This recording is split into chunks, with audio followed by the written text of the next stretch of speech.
Assalamualaikum warahmatullahi wabarakatuh. Saya Alif Irfandi. Hari ini saya akan menjelaskan tentang tugas topik 9, pemrograman berorientasi objek. Materi pada tugas topik 9 ini membahas tentang inheritance. Ya, jadi inheritance itu digunakan untuk menghindari penulisan berulang terhadap atribut atau properti dan metode yang sama. Jadi pada contoh ini terdapat 3 atribut yang sama pada 3 kelas, zombie, pocong, dan burung. Itu diulang 3 kali pada setiap kelas, dan juga ada satu metode yang sama, yaitu metode attack. Nah, daripada dituliskan pada setiap kelas, lebih baik kita gabungkan menjadi satu parent class. Nah, jadi nanti si child class atau kelas anaknya itu tinggal menambahkan apa yang berbeda pada parent classnya. Nanti semua atribut dan metode ini akan diwariskan kepada subkelasnya atau kelas child classnya. Nah, selain inheritance, pada tugas topik 9 ini juga terdapat override.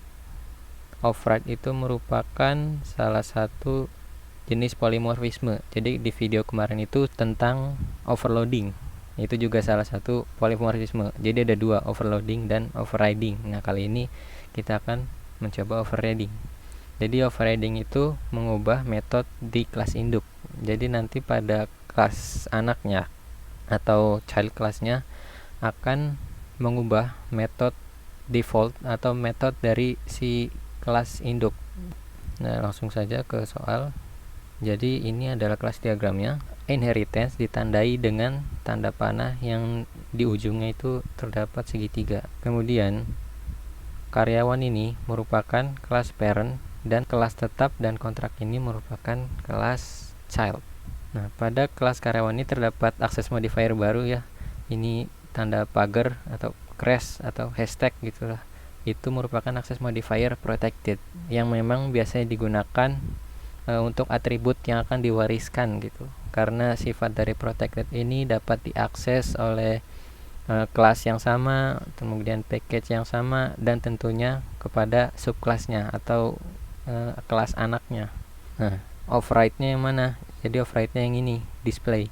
Jadi display pada kelas karyawan ini akan di override pada kelas anaknya. Nih. Nah, terus terdapat simbol ini belah ketupat atau diamond gitulah ya. Ini menandakan bahwa ada hubungan antar kelas, departemen, dan karyawan.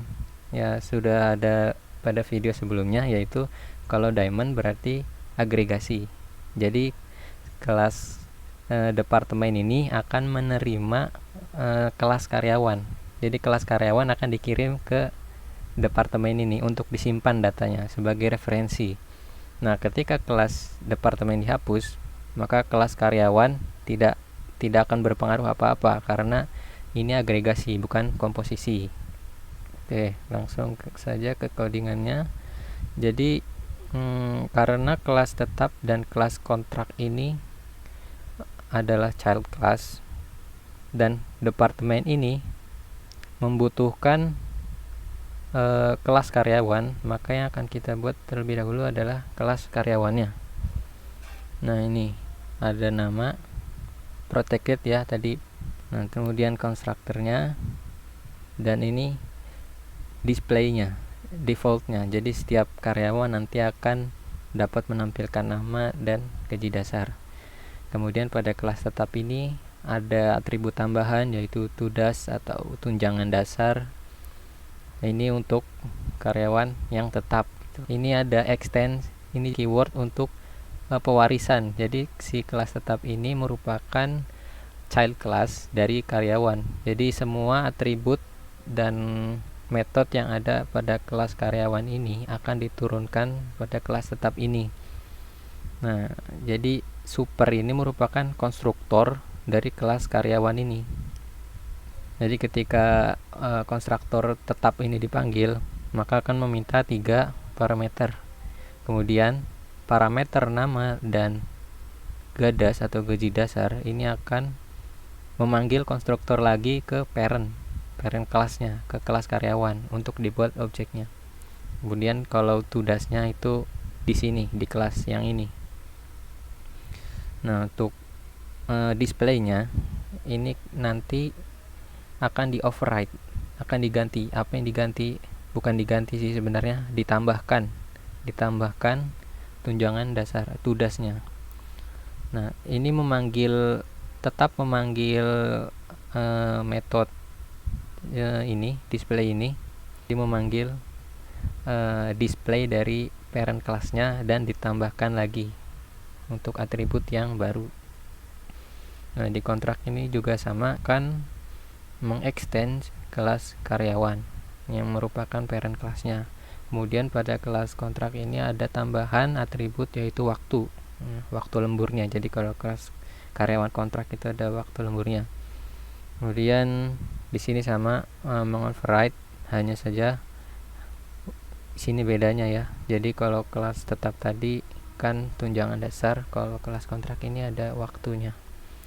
Kemudian pada kelas departemen ini adalah kelas yang menyimpan data karyawannya. Untuk menyimpannya saya gunakan array list of karyawan gitu, dengan nama karyawan. Kemudian ada konstruktornya untuk membuat departemen baru, dan ada metode untuk menambahkan karyawan, dan ini metode display all untuk menampilkan semua karyawan, display kontrak untuk menampilkan karyawan kontrak, dan display tetap untuk menampilkan karyawan tetap. Nah, pada kelas main ini merupakan data karyawannya, dan ini instansiasi dari departemen yang ini untuk menyimpan karyawan-karyawannya nanti. Setelah membuat objek karyawan-karyawan ini, barulah dimasukkan ke dalam objek internal ini yang merupakan kelas departemen. Jadi kenapa dibuat objeknya terlebih dahulu gitu? Kenapa nggak langsung masukkan new tetap? Ya, karena ini agregasi. Ketika internal ini dihapus, maka data karyawan itu akan tetap ada gitu. Nah, kalau misalkan ini dipindahkan ke sini, berarti ketika objek internal ini dihapus, maka objek yang ada pada parameter ini akan ikut terhapus gitu. Oke, coba langsung dijalankan. Nah, jadi seperti ini ya. Nah, pada menampilkan semuanya ini, itu kan tidak dipisahkan ya, karyawan kontrak dan karyawan tetapnya. Namun si Java ini sudah bisa membedakan mana yang merupakan karyawan kontrak dan mana yang merupakan karyawan tetap. Jadi langsung memanggil display yang sesuai. Kalau pada kelas tetap memanggil displaynya yang tunjangan dasar, kalau yang kontrak manggil yang ada waktunya gitu. Nah, kalau yang menampilkan kontrak atau tetap saja, data karyawan ini akan dilakukan perulangan, kemudian dilakukan pengecekan apakah si karyawan K ini merupakan instance of dari kontrak. Jika iya, maka display si karyawan kontrak tersebut. Jika tidak, maka diabaikan saja gitu. Ya, mungkin segitu saja. Kurang lebihnya mohon maaf. Wassalamualaikum warahmatullahi wabarakatuh.